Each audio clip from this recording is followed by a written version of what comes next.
Hello,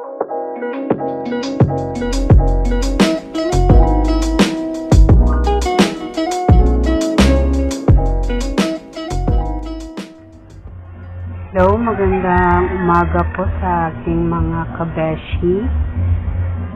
Welcome to my channel.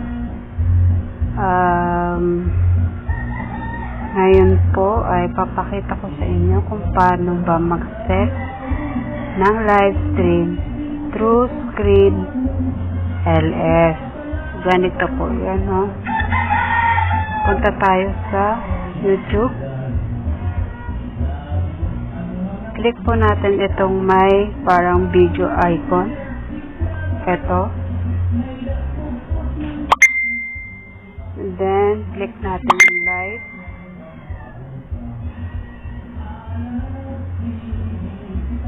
So, dito, makikita natin sa may upper right side po, na makikita ka dyan dalawang camera. Choose po natin itong isa. Mag-create po tayo ng title na LS natin.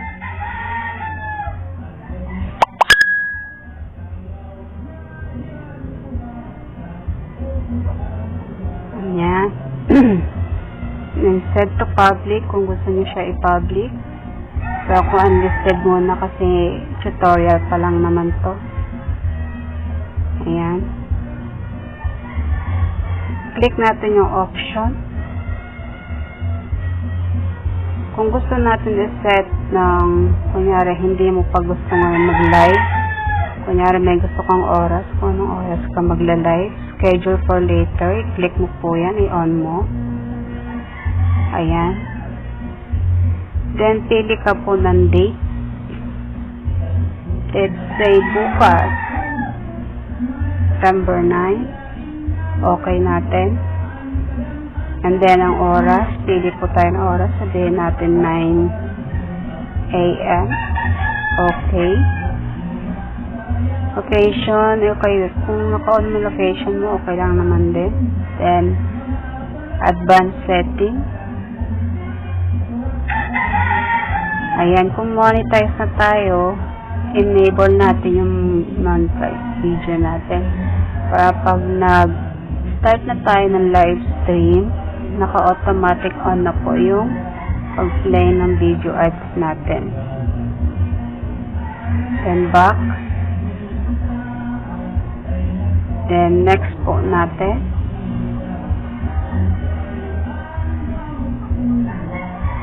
So ayan po. Stream set September 8 p.m. Hindi naman kasi liable din yung date na naiiba din niya. Dapat na, kung gusto niyo po ng portrait, pwede po. Pwede rin namang landscape.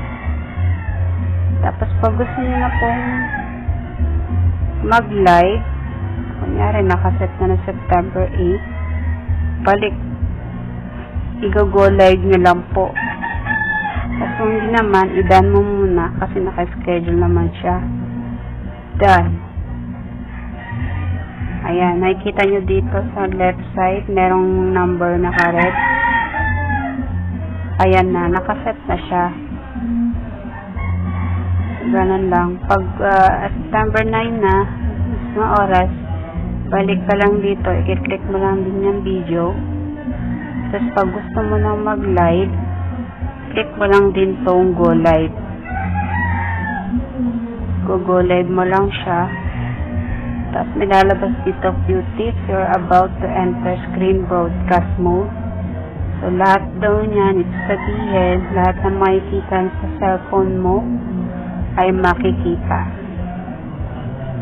Ngayon, kung okay na sa'yo, i-got it mo lang yan.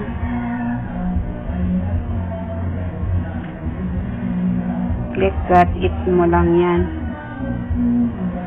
Ayan. Okay. Recording temporary. Okay.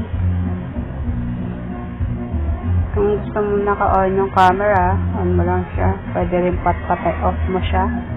So, hindi na makikita yung mukha mo dito sa maliit na screen. Then, pag ayaw mo namang marinig, itong microphone, i-ano mo rin yan, off mo. Gusto mo rin marinig, on mo lang. okay? Tapos kung gusto mo may mababasa, kung ayaw mo may mababasa ng chat, no, chat mo rin yan. Pero pag gusto mo, open mo lang siya. And pag mag-i-start ka na, click mo lang itong go live at mag-i-start na siya. So, ganun lang po. Ganun lang po. Maraming salamat. Sana may matutunan po kayo.